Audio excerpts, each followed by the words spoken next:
दोस्तों आपका स्वागत है हमारे यूट्यूब चैनल MGA क्लासेस में। दोस्तों आज हम करने जा रहे हैं फिंगर टिप्स भौतिक विज्ञान के भौतिक जगत चैप्टर का। ठीक है, ये हमारा जो PDF बनाया गया है ये फिंगर टिप्स बुक से लिया गया है। ठीक है, पूरा फिंगर टिप्स बुक का जो है हमने PDF बनाया है। ठीक है, चलेंगे हम चैप्टर वाइज पूरा कवर करेंगे, पूरी बुक को कवर करेंगे। तो अभी पहला चैप्टर हम चालू किए हैं, तो ये हमारा पहला चैप्टर का नाम है। ये हमारा जो पहला चैप्टर है ये भौतिक जगत, ये उससे बेसिक है, इससे ज़्यादा कुछ नहीं आता, बट हम छोड़ेंगे नहीं, सब कवर करते हुए चलेंगे। तो चलिए स्टार्ट करते हैं। क्या कह रहा है ये हमारी फिंगर टिप्स में NCERT नोट्स। देखिए इन्होंने पहला नोट्स बनाया है भौतिकी क्या है, इन्होंने बनाया है भौतिकी क्या है। ठीक है, तो हम थोड़ा जूम कर दें, चलिए स्टार्ट करते हैं। कह रहा है पहला पॉइंट कह रहे हैं इसमें, विज्ञान प्राकृतिक परिघटनाओं को यथासंभव विस्तृत एवं गहनता से समझने के लिए किए जाने वाला सुव्यवस्थित प्रयास है। ठीक है, जिसमें इस प्रकार अर्जित ज्ञान का उपयोग परिघटनाओं के भविष्य कथन, संशोधन एवं नियंत्रण के लिए किया जाता है। ठीक है, इन्होंने नोट्स वाइज इन्होंने पॉइंट वाइज बहुत ही अच्छे तरीके से व्यवस्थित रूप से हर चीज़ का लिखा है, हर चीज़ का नोट्स तैयार किया है। तो वाकई फिंगर टिप्स बुक एक प्रकार की बोले तो बहुत ही अच्छी बुक है। तो आप एक नोट्स ले लीजिएगा, एक कॉपी ले लीजिएगा जिसमें आप लिखते चलिएगा क्या पढ़ाया जा रहा है। ठीक है, एक बार ध्यान दीजिएगा इस बात को कि आप नोट्स लेकर ही जब पढ़ने बैठें तो नोट्स लेकर ही पढ़ें। तो चलिए देखते हैं सेकंड पॉइंट क्या कह रहा है हमारा। कह रहा है वैज्ञानिक विधि में अनेक चरण अतः संबंधित होते हैं, जैसे व्यवस्थित प्रेक्षण, नियंत्रित प्रयोग, गुणात्मक एवं मात्रात्मक विवेचना, गणितीय प्रतिरूपण, भविष्य कथन, सिद्धांतों का सत्यापन अथवा अन्यथाकरण इत्यादि। तो पॉइंट नंबर सेकंड है हमारा, ये इन्होंने कहा वैज्ञानिक विधि में अनेक चरण अंत संबंधित, जैसे व्यवस्थित प्रेक्षण, नियंत्रण प्रयोग, गुणात्मक एवं मात्रात्मक विवेचना, गणितीय प्रतिरूप, भविष्य कथन, सिद्धांतों का सत्यापन तथा अन्यथाकरण इत्यादि। सेकंड पॉइंट क्या कह रहा है, भौतिकी प्राकृतिक विज्ञान की एक श्रेणी है। यह प्रकृति के मूलभूत नियमों का अध्ययन तथा विभिन्न प्राकृतिक परिघटनाओं में इनकी अभिव्यक्ति है। ठीक है, तो साइज थोड़ा छोटा कर लें। फिर देखिए कह रहा है हमारा भौतिक का प्रयोजन तथा उत्तेजना। पॉइंट्स इन्होंने दूसरा बनाया है पॉइंट्स, भौतिकी का प्रयोजन तथा उत्तेजना। तो इसमें देखिए इन्होंने क्या लिखा है, इन्होंने कहा कि भौतिकी में मूल रूप से दो रुचिकर प्रभाव क्षेत्र के स्थूल और सूक्ष्म हैं। ठीक है, इन्होंने भौतिक में मूल रूप से दो रुचिकर प्रभाव क्षेत्र में स्थूल और सूक्ष्म है। इन्होंने भौतिक के मूल को जो है दो भागों में बांटा है। सबसे पहले इन्होंने कहा स्थूल क्षेत्र, यह प्रयोगशाला में निश्चित आकार के पिंडों के साथ होने वाली अथवा खगोलीय स्तर पर विशालकाय पार्थिव पिंडों के साथ होने वाली परिघटना के अध्ययन को सम्मिलित करता है। सेकंड देखिए कह रहा है सूक्ष्म क्षेत्र। सूक्ष्म क्षेत्र हमारा कह रहा है इसके अंतर्गत परमाणुवीय, आणविक तथा नाभिकीय परिघटनाएं आती हैं, जो इलेक्ट्रॉन, प्रोटॉन एवं विशाल संख्या में अन्य मूल कणों को सम्मिलित करती हैं। ठीक है, अब हाल ही में एक नए प्रभाव क्षेत्र मध्याकर भौतिकी का अभिवर्थ हुआ है। यह स्थूल एवं सूक्ष्म प्रभाव क्षेत्रों को मध्यवर्ती हैं। यह अनुसंधान तथा अन्वेषण के क्षेत्र में उभरता हुआ उत्तेजनापूर्ण प्रभाव क्षेत्र है। इसके अंतर्गत कुछ दसों या कुछ सैकड़ों परमाणुओं से व्यवहार किया जाता है। ठीक है, इसके बाद आगे देखिए, आगे कह रहा है हमारा यहाँ से स्टार्ट। चिर सम्मत भौतिकी के अंतर्गत मुख्य रूप से स्थूल परिघटनाओं पर विचार किया जाता है। ठीक है, इसमें यांत्रिकी, विद्युतिकी, प्रकाशिकी तथा ऊष्मागतिकी जैसे विषय सम्मिलित होते हैं। ठीक है, फिर आगे कह रहा है यांत्रिकी के अंतर्गत कणों के विभिन्न प्रकार की गति के नियमों तथा गुरुत्वाकर्षण के नियमों इत्यादि पर विचार किया जाता है। फिर आगे कह रहे हैं कि प्रकाशिकी में प्रकाश के विभिन्न गुणों तथा प्राकृतिक परिघटनाओं का उदाहरण के तौर पर इंद्रधनुष का बनना, प्रकाश का प्रकीर्णन तथा मृग तृष्णा इत्यादि का अध्ययन किया जाता है। इसमें प्रकाशिकी यंत्र और सूक्ष्म एवं सूक्ष्मदर्शी इत्यादि को बनाने की तकनीक पर विचार किया जाता है। ठीक है, देखिए ये कह रहा है कि वैद्युतिकी में आवेशित तथा चुंबकित वस्तुओं से संबद्ध वैद्युत तथा चुंबकीय परिघटनाओं के विषय में अध्ययन किया जाता है। इसमें हम वैद्युत चुंबकीय परिघटनाओं की व्याख्या करने वाले विभिन्न नियमों, सिद्धांतों का भी अध्ययन करते हैं। अगला पॉइंट देखिए, कह रहा है ऊष्मागतिकी स्थूल संतुलन के निकायों पर विचार करती है। इसका संबंध आंतरिक ऊर्जा, ताप, एंट्रोपी, ऊष्मा, इंजन की दक्षता, प्रशीतक तथा ऊष्मा स्थानांतरण के विभिन्न माध्यम और उनके परिणामों से है। देखते हैं अगला पॉइंट्स क्या कह रहा है हमारा। अगला पॉइंट्स कह रहा है, थोड़ा जूम कर दें, ठीक है। अगला पॉइंट्स कह रहा है हमारा भौतिकी का कार्य क्षेत्र बहुत विस्तृत है। यह लंबाई, द्रव्यमान, समय, ऊर्जा आदि भौतिकी राशियों के परिमाणों के विशाल परिसर का प्रतिपादन करती है। अध्ययन की जा सकने वाली इकाइयों का परिसर अति सूक्ष्म स्तर पर 10⁻⁻14 यम से तारों के बीच की दूरी जो 10⁻26 मीटर कोट की है तक है। इसी प्रकार द्रव्यमानों का परिसर उदाहरण के लिए 10⁻30 केजी इलेक्ट्रॉन के बीच से 10⁻55 केजी इलेक्ट्रॉन ज्ञात प्रेषित विश्व के द्रव्यमान तक है। आप इसको नोट्स करिएगा, शॉर्ट में आपको MCQs में मिलेगा। फिर कह रहा है कि आगे भौतिकी में अध्ययन किए जाने वाले समय का परिसर 10⁻22 सेकंड से 10⁻18 सेकंड एक औसत तारे जैसे सूर्य का जीवन काल होता है। आप इन दोनों को जरूर नोट्स कीजिएगा, ठीक है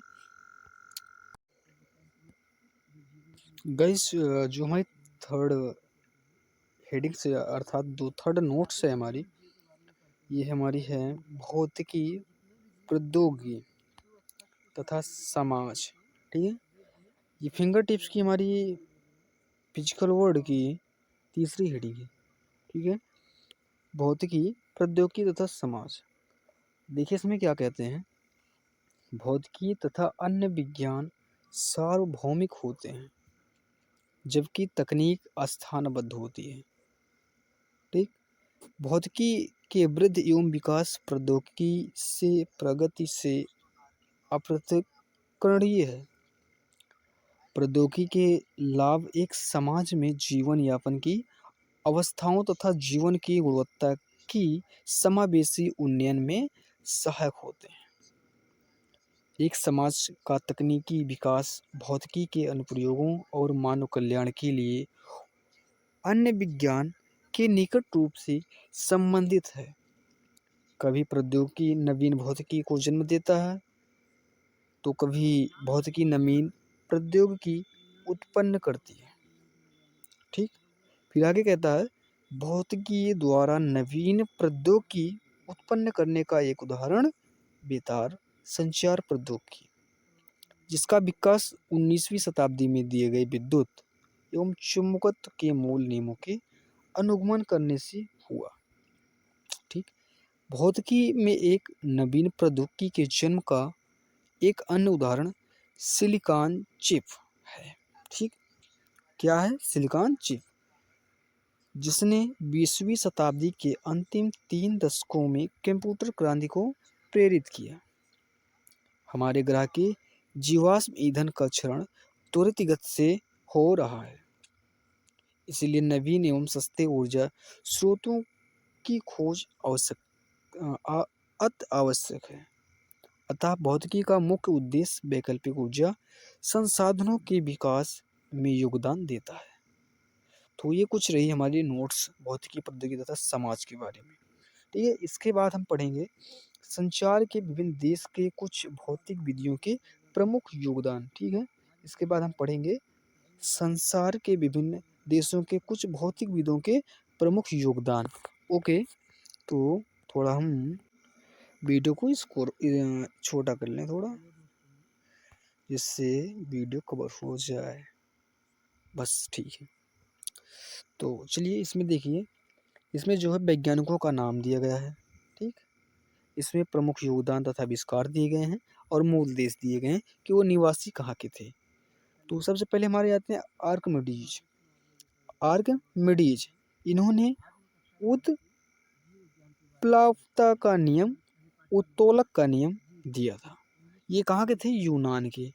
तो जो है, अगर इस चैप्टर की बात करें तो इस चैप्टर में मोस्ट इम्पॉर्टेंट यही है कि किसने क्या खोज किया, भौतिकी में अपना क्या क्या योगदान दिया, वो कहाँ के निवासी थे। आई मीन हर चीज़ का जो है इम्पोर्टेंस यहीं से लिया जाता है इस पार्ट का। ठीक है, तो चलिए स्टार्ट करते हैं दूसरा।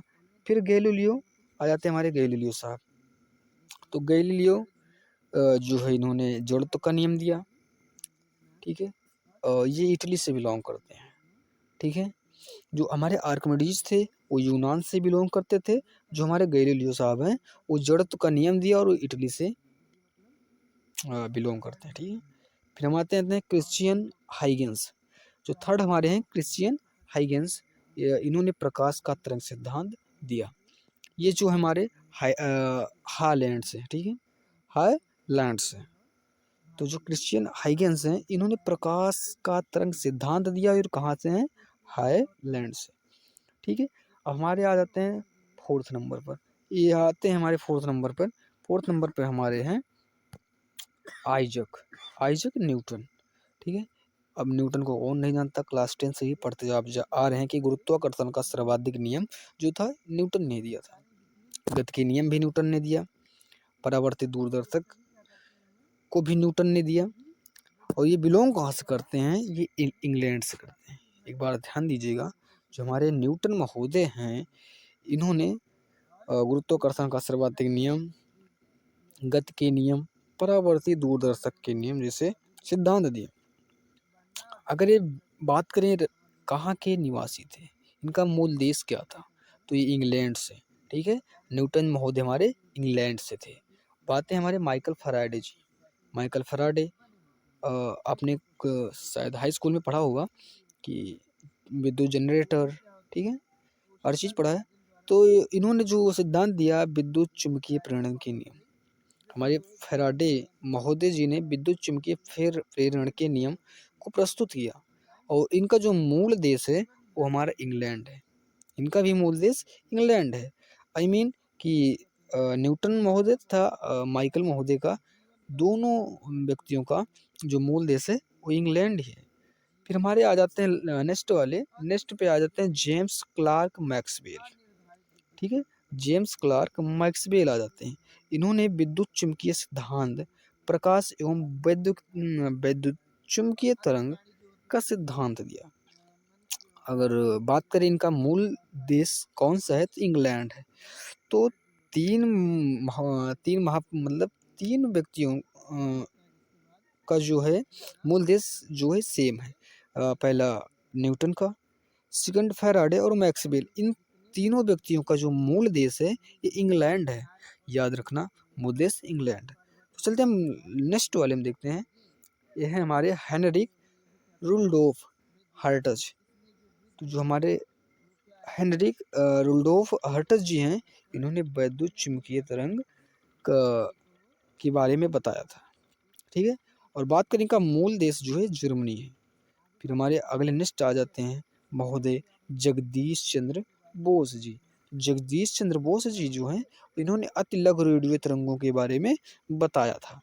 तो ये हमारे भारत के ही निवासी हैं, जगदीश चंद्र बोस जी। ठीक है। इसके बाद हमारा नेक्स्ट है डब्ल्यू के रोजन या फिर रंजन। ठीक है। इन्होंने एक्स किरणों की खोज की। एक्स किरणों के बारे में बताया किसने? डब्ल्यू के राजन ने। ये बिलोंग करते हैं जर्मनी से। तो जर्मनी से ये बिलोंग करते हैं। अब हमारे महोदय आ जाते हैं जे जे टॉमसन। इनका नाम कौन नहीं जानता, जे जे टॉमसन। इन्होंने खोज की इलेक्ट्रॉन की, और ये भी इंग्लैंड के महोदय, ये भी इंग्लैंड से बिलोंग करते हैं। तो इंग्लैंड से अभी तक हमारे चार महोदय हो चुके हैं। ठीक, न्यूटन, फैराडे, मैक्सवेल तथा टॉमसन जी इंग्लैंड से बिलोंग करते हैं। नेक्स्ट हमारे आते हैं मैरी स्क्लोडोस्का क्यूरी। क्यूरी का नाम शायद पढ़ा होगा आपने पिछली छोटी कक्षाओं में। रेडियम तथा पोलोनियम की खोज, रेडियम की खोज या रेडियो एक्टिवता की खोज में क्यूरी नाम आपने सुना ही होगा। तो रेडियम तथा पोलोनियम की खोज, प्राकृतिक रेडियो एक्टिवता का अध्ययन जो है हमारी क्यूरी महोदय ने दिया। ये पोलैंड की थी, एक पोलैंड देश है, ये वहाँ से बिलोंग करती थी। तो नेक्स्ट हमारे आते हैं सॉरी तो नेक्स्ट हमारे आएंगे अल्बर्ट आइंस्टीन महोदय। थोड़ा हम सेट कर लें, थोड़ा ये हो गया। तो नेक्स्ट हमारे आ जाते हैं अल्बर्ट आइंस्टीन महोदय। सॉरी, थोड़ा हम इसको बड़ा कर लेते हैं। तो अल्बर्ट आइंस्टीन महोदय हमारे नेक्स्ट आ जाते हैं। ठीक, इन्होंने प्रकाश वैद्युत नियम, अपेक्षिकता का सिद्धांत दिया।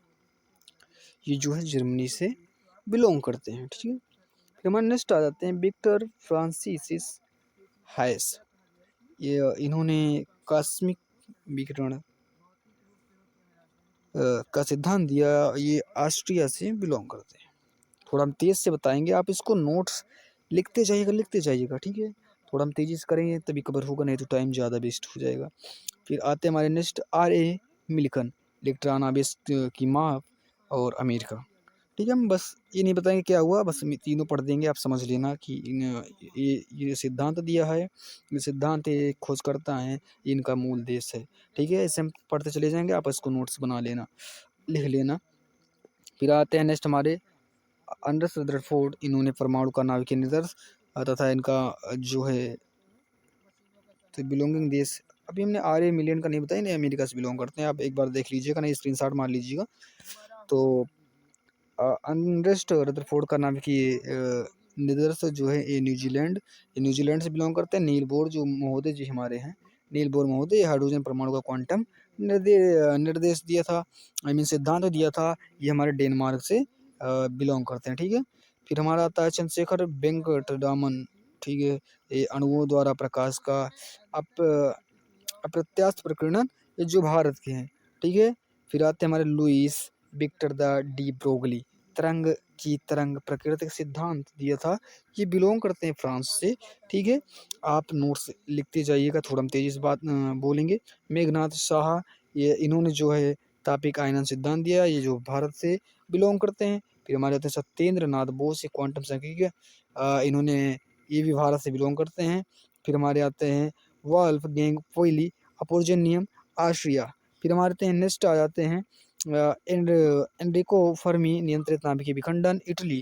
ठीक है। फिर हमारे आ जाते हैं वर्नर हेजनबर्ग, क्वांटम यांत्रिकी अनिश्चितता का सिद्धांत, जर्मनी। फिर हम आते हैं पॉल डीरेक, अपेक्षिकी इलेक्ट्रॉन सिद्धांत, क्वांटम सांख्यिकी, इंग्लैंड। तो आप एक बार स्क्रीनशॉट मान लीजिएगा इसका। ठीक है। फिर हमें इसको रोक ले आगे की ओर। तो जो हमारे नेक्स्ट महोदय हैं, ये नेक्स्ट महोदय हमारे हैं, हमने पढ़ाया था उधर, सॉरी। तो नेक्स्ट है फिर हमारा नेक्स्ट टॉपिक आ जाता है प्रौद्योगिकी तथा भौतिक के बीच संबंध। ठीक है। प्रौद्योगिकी तथा भौतिक के बीच संबंध। ठीक है। इसके बाद हम ये पढ़ेंगे प्रौद्योगिकी और वैज्ञानिक सिद्धांत, मतलब कि क्या खोजें की और क्या सिद्धांत पर आधारित हैं, वो खोजें किस सिद्धांत पर आधारित हैं, वो बनाई गई चीज़ें किस सिद्धांत को फॉलो करती हैं। तो चलिए जो है हमारा सबसे पहले आता है हमारा भाप का इंजन। जो भाप का इंजन है हमारा, यह है ऊष्मागतिकी के नियम को फॉलो करता है। ठीक है, इसके बाद आता है नाभिकीय रिएक्टर। नाभिकीय रिएक्टर जो है हमारा, ये नियंत्रित नाभिकीय विखंडन को फॉलो करता है। ठीक है, या उसके सिद्धांत पर ही बनाया गया है। फिर हमारा आता है रेडियो तथा टेलीविजन। तो ये विद्युत चुम्बकीय तरंगों का उत्पादन, संचरण, संसूचन के सिद्धांत पर प्रतिपादित किया गया, अर्थात बनाया गया। फिर जो कंप्यूटर है हमारा अंकीय तर्क पर बनाया गया। ठीक, ओके। फिर हमारा अति उच्च चुंबकीय क्षेत्रों का उत्पादन, ये जो है अधिक चालकता के सिद्धांत पर। ठीक है, फिर इसका विकास हुआ कह सकते हैं, या फिर बनाया गया हर। ठीक है, फिर जो लेजर है ये विकिरणों के उद्दीपित उत्सर्जन तथा प्रकाश प्रबंधन, समिष्ट प्रतिलोमन। ठीक है, रॉकेट नोदन जो है हमारा न्यूटन के गति के नियम को फॉलो करता है। फिर विद्युत जनित जो है ये फैराडे की विद्युत चुम्बकीय प्रेरण के सिद्धांत पर बनाया गया है। ठीक है, फिर जल विद्युत शक्ति जो है गुरुत्वीय प्रकाश से ऊर्जा का विद्युत ऊर्जा में रूपांतरण। ठीक है, वायुयान जो है हमारा तरल गतिकी में बर्नौली का सिद्धांत जो है वायुयान। ठीक है, फिर हमारा आता है कण। कण त्वरित, ये विद्युत चुम्बकीय क्षेत्र में अन्वेषित आवेशित कणों की गति के सिद्धांत पर बनाया गया। ठीक है, तो सोनार, जो सोनार है ये जो है पराश्रव्य तरंगों का परावर्तन सिद्धांत पर। ठीक है, फिर आता है हमारा नेक्स्ट प्राकृतिक प्रकाशिक रेसे, प्रकाश का पूर्ण आंतरिक परावर्तन।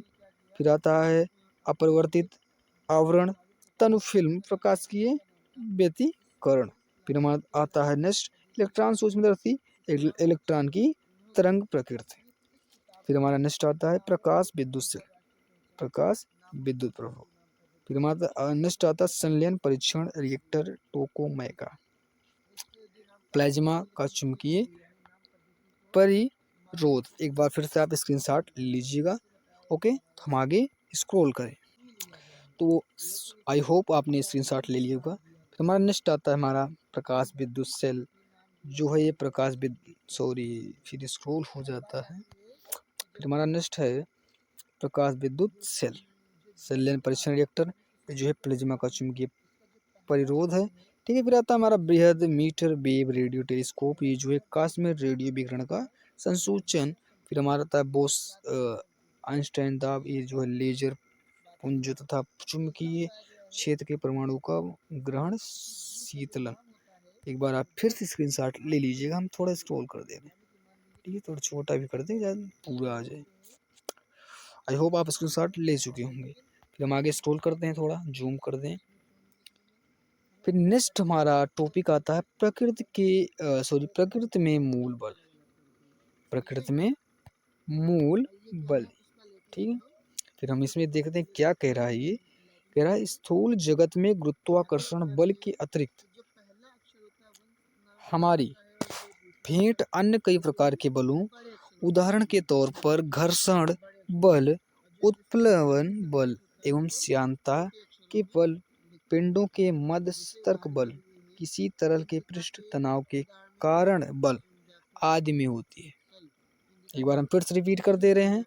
स्थूल जगत में गुरुत्वाकर्षण बल के अतिरिक्त हमारी भेंट अन्य कई प्रकार के बलों, उदाहरण के तौर पर घर्षण बल, उत्प्लावन बल एवं श्यानता बल, पिंडों के मध्य संपर्क बल, किसी तरह के पृष्ठ तनाव के कारण बल आदि से होती है। कहने का मतलब इनका यह है कि गुरुत्वाकर्षण बल के अलावा भी कई बल कार्य करते हैं। ठीक है, फिर कह रहे हैं 20वीं सदी के उत्तर काल में किए गए अध्ययनों ने बताया कि विभिन्न संदर्भों में पाए जाने वाले विविध बल वास्तव में प्रकृति के मूल बलों से ही उत्पन्न होते हैं। ठीक, फिर आगे कहते हैं अपनी समझ के वर्तमान चरण पर हम प्रकृति के 4 मूल बलों को जानते हैं, जिनका यहाँ संक्षिप्त वर्णन किया गया है। ठीक है, 4 जो है हमारे मूल बल को जाना गया अभी तक, प्रेजेंट टाइम में। तो चलिए चारों बलों को हम देखते हैं। सबसे पहले हमारा आता है गुरुत्वाकर्षण बल। इसमें हम पॉइंट वाइज कवर करेंगे। गुरुत्वाकर्षण बल में पहला पॉइंट हमारा कह रहा है, यह किन्हीं दो पिंडों के मध्य आपसी आकर्षण के कारण लगने वाला बल है। एक बार फिर से हम रिपीट करते चलेंगे, यह किन्हीं दो पिंडों के मध्य आपसी आकर्षण के कारण लगने वाला बल है। सेकंड कह रहा है हमारा, यह पिंडों के द्रव्यमान के कारण अनुभव होता है। ठीक। थर्ड कह रहा है हमारा, यह एक सार्वत्रिक बल है तथा व्युत्पन्न वर्ग के नियम का अनुगमन करता है। फोर्थ हमारा कह रहा है, ब्रह्मांड के खगोलीय पिंडों की गति इस बल के द्वारा नियंत्रित होती है। फोर्थ हमारा कह रहा है, तारों, मंदाकिनी तथा महादिनीय समूहों के बनने तथा विकसित होने में इस बल की प्रमुख भूमिका होती है। तो आई होप आपने गुरुत्वाकर्षण बल के बारे में पूरा कुछ नोट्स जितने इसमें लिखवाए गए फिंगर टिप्स में आपको कवर करा देंगे। नेक्स्ट जो हमारा है, नेक्स्ट हमारा आता है विद्युत चुम्बकीय बल। ठीक है, विद्युत चुम्बकीय बल चले स्टार्ट करते हैं। इसमें क्या इन्होंने बताया इसके बारे में, ये कह रहा है फर्स्ट पॉइंट, यह आवेशित कणों के अन्योन क्रिया के कारण लगने वाला बल है। ठीक है, फिर नेक्स्ट कह रहा है, यह आवेश विरामावस्था में होते हैं तब इनके मध्य बल स्थिर वैद्युत होता है। यह बल व्युत्क्रम वर्ग के नियम का अनुगमन करता है। फिर नेक्स्ट कह रहा है, यह गुरुत्वाकर्षण बल की तुलना में कहीं अधिक प्रबल गुरुत्वाकर्षण बल 10⁻36 गुना होता है। फिर कह रहा है, समानता वैद्युतीय तथा चुंबकीय प्रभाव अपृथक्करणीय होते हैं। फिर नेक्स्ट कह रहा है, गतिमान आवेश चुंबकीय प्रभाव उत्पन्न करते हैं। या गतिमान आवेश पर चुंबकीय क्षेत्र बल आरोपित करते हैं। ठीक है, फिर नेक्स्ट बल हमारा आता है प्रबल नाभिकीय बल। प्रबल नाभिकीय बल में क्या होता है, नाभिक में प्रबल नाभिकीय बल प्रोटॉनों तथा न्यूट्रॉनों को बांधे रखता है। याद रखना, नाभिक में प्रबल नाभिकीय बल प्रोटॉनों तथा न्यूट्रॉनों को बांधे रखता है। Nucleus power. यह सभी मूल बलों में प्रबलतम है, जो कि प्रबलता में विद्युत चुम्बकीय बल का लगभग 100 गुना है। जब विद्युत चुम्बकीय बल से 100 गुना स्ट्रोंग है। ठीक, तो उपनाभिकीय बलों के आदान प्रदान के कारण इनकी प्रकृति जटिल होती है। ठीक, नाभिकीय बलों का परिसर बहुत कम, लगभग नाभिक की विमाओं 10⁻15 यम मीटर का होता है। नेक्स्ट पॉइंट कहता है, यह आवेश के प्रकार पर निर्भर नहीं करता तथा प्रोटॉन न्यूट्रॉन के बीच न्यूट्रॉन के बीच तथा प्रोटॉन न्यूट्रॉन के बीच समान रूप से कार्य करता है। हम कह सकते हैं कि ये जो हमारा विद्युत चुम्बकीय बल है उससे स्ट्रोंग है 100 गुना ज़्यादा स्ट्रोंग होता है प्रबल नाभिकीय बल। ठीक है, चलते नेक्स्ट बल देखते हैं, दुर्बल नाभिकीय बल। तो दुर्बल नाभिकीय बल में देखते हैं क्या कहता है। दुर्बल नाभिकीय बल केवल निश्चित नाभिकीय प्रक्रियाओं जैसे नाभिक में बीटा 6 में प्रकट होते हैं। फिर कह रहा है, नेक्स्ट पॉइंट हमारा कह रहा है, दुर्बल नाभिकीय बल गुरुत्वाकर्षण बल जितना दुर्बल नहीं होता, परंतु प्रबल नाभिकीय तथा विद्युत चुम्बकीय बलों के से काफी दुर्बल होता है। फिर नेक्स्ट कह रहा है हमारा, दुर्बल नाभिकीय बल का परिसर अत्यंत छोटा होता है, 10⁻16 m कोटि का होता है। हम कह सकते हैं कि जो इसका परिसर होता है ये बहुत ही छोटा होता है, 10⁻15 बलों के एकीकरण। इसमें देखिए क्या कहता है, भौतिकी विज्ञानी निरंतर प्रकृति एवं प्राकृतिक परिघटनाओं की व्याख्या करने वाले सिद्धांतों को एकीकृत करने के उपाय खोजते रहते हैं। सभी प्रकार के बलों को एकल बल के विभिन्न रूप की शांत दर्शाने की दिशा में भी कार्य होता रहता है। ठीक है, सेकंड कह रहा है, अल्बर्ट आइंस्टीन की दुख स्थान एवं समय के अंतर संबंध तथा द्रव्यमान ऊर्जा के तुल्यात के विषय में बताया। उन्होंने गुरुत्वाकर्षण का अंतरिक्ष की ज्यामिति से संबंध दिखाने का भी प्रयास किया। आइंस्टाइन ने अपने जीवन के उत्तर भाग के मूल बलों को एकीकृत करने का एवं इन बलों को की एकल उत्कृष्ट बल के विभिन्न रूपों की भांति व्याख्या करने का प्रयास किया, परंतु वह बल अपने इस साहसिक कार्य में सफल नहीं हो सके। नेक्स्ट कह रहा है, इसी प्रकार दुर्बल विद्युत बलों तथा प्रबल नाभिकीय बलों का ग्रैंड यूनिफिकेशन थ्योरी में एकीकृत करने के यहाँ तक कि गुरुत्वाकर्षण बलों को प्रकृति के मूल बलों के साथ एकीकरण के भी अनेक प्रयास किए। ठीक है, तो हमारा आता है प्राकृतिक के विभिन्न बलों प्रभाव क्षेत्र के एकीकरण में प्रगति। ठीक, भौतिकवाद वर्ष एकीकरण संबंधी उपलब्धियाँ, तो आप इसका स्क्रीनशॉट मान लीजिएगा, इसको हम नहीं पढ़ाएंगे। ठीक, अब आता है हमारे भौतिक नियमों की प्रकृति। इसमें है नंबर 1, संरक्षित भौतिक राशियाँ वह राशि हैं जो एक विशेष प्रक्रिया में नियत रहती है। प्रकृति में कुछ सामान्य संरक्षण नियम हैं, द्रव्यमान, ऊर्जा, रेखीय संवेग, कोणीय संवेग, आवेश इत्यादि का संरक्षण। कुछ संरक्षण नियम एक मूल बल के लिए सत्य होते हैं परंतु दूसरे के लिए नहीं। सेकंड कह रहा है, ऊर्जा संरक्षण का सिद्धांत प्रकृति के सूक्ष्म एवं स्थूल सभी प्रभाव क्षेत्रों के लिए मान्य है। यह आणविक, नाभिकीय तथा मूल कणों को सम्मिलित करने वाली प्रक्रियाओं के विश्लेषण के लिए उपयुक्त है। थर्ड हमारा कह रहा है, संरक्षण सिद्धांतों का प्रकृति के समितियों से गहरा संबंध है। दिक् स्थान तथा काल की समितियों तथा अन्य समितियों की प्राकृतिक में मूल बलों के आधुनिक सिद्धांतों की केंद्रीय भूमिका है।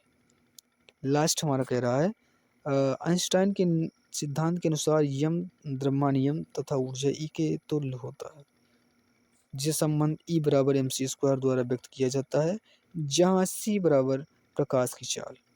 तो फिंगर टिप्स में बुक में चैप्टर 1 फिजिकल वर्ल्ड में जितने भी टॉपिक्स इम्पोर्टेंट टॉपिक्स थे सब हमने कवर करा है। तो ये इसके बाद हम आपको MCQs भी कराएंगे। तो नेक्स्ट वीडियो में हम मिलेंगे आपको MCQs के साथ। अभी के लिए धन्यवाद, फिर मिलेंगे किसी और वीडियो में। चैनल को सब्सक्राइब कीजिएगा, लाइक कीजिएगा। धन्यवाद।